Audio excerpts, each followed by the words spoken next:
The Boston Celtics have been by far the most dominant team in the NBA this season. As of now, heading into the post-All-Star break stretch, they have the best record in the Eastern Conference and, of course, the best record in the entire league. And they're also riding a 5-game winning streak into the last stretch of the season. So I just took a look at the NBA's updated power rankings, and as of now, as things stand, they are number 1 in offensive rating, taking Indiana's spot in that category. They're also sitting at number 3 in defensive rating, and if you're a fan of this stat, they're currently the top team in the league in net rating. And this makes it their second consecutive season of ranking in the top 3 on both ends of the floor, but this year they're a bit scarier on both ends, given the large array of options that they have. Obviously, we know they've got Tatum and Brown, 2 All-Stars, but the play of their non-All-Stars has been the best as it's ever been during this entire Tatum and Brown era. Derrick White is averaging a career-best 15.6 points on 46% shooting and almost 40% shooting from 3. And then there's Jrue Holiday, who's obviously been amazing at the point of attack on defense, but he's shooting it the best he's ever shot it from 3, making 44%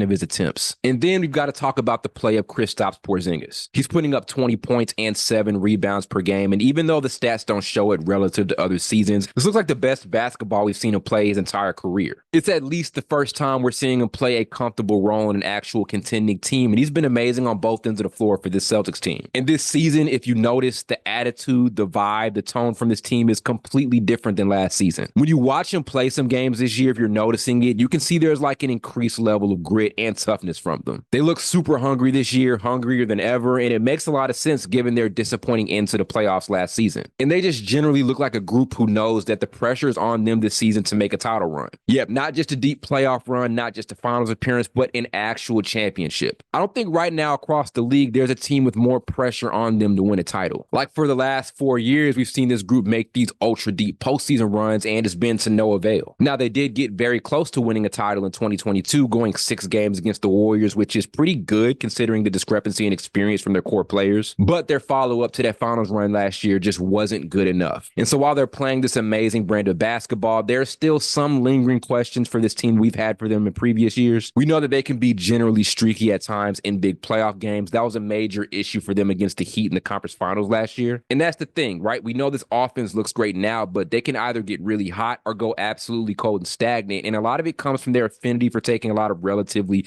difficult looks. This year, they rank last in the league in percentage of their points that come into paint, but they lead the league in three-point rate. So obviously, a similarity to this year compared to the other years is this is a team that lives or dies from the three-point line. They're currently 26-2 when they're shooting the league's average from 3 or better, and 17-10 when they don't. And that record, that 17-10 number, gets a lot uglier when it gets to the playoffs. The good thing is, and this is a little bit of a bright spot, that this season they're shooting less contested looks, which makes sense given how many more options they have on offense. For example, last year they were 7th in the league in three-point frequency with the defenders 0 to 2 feet in distance. This year they've gotten that number down to the bottom half in the league in that category. So that's generally the biggest question with this Celtics team. I love their defense. I love how good their offense looks now. But will this offense struggle with stagnation and inefficiency from tough looks come playoff time? Yes, they have seen some growth in that area, but there are still some lingering things from last year. This team is also 18th in the league in assists per game and also 23rd in assist percentage. So those are some of the things to keep an eye on for this team's offense, which we've seen create a wall for them in the playoffs before. But nonetheless, this looks like the scariest Celtics team we've seen in a while. But the question is, will we see them run into that same walls we've seen them run into before? So we've got to answer those questions about that offense, because if things don't work this time around, there are going to be a ton of questions that will need to be answered come off-season time, especially with that core of Jaylen Brown and Jayson Tatum. So the Celtics look amazing, not taking any credit away from them, but the biggest question is, how does this team's offense get around playoff time,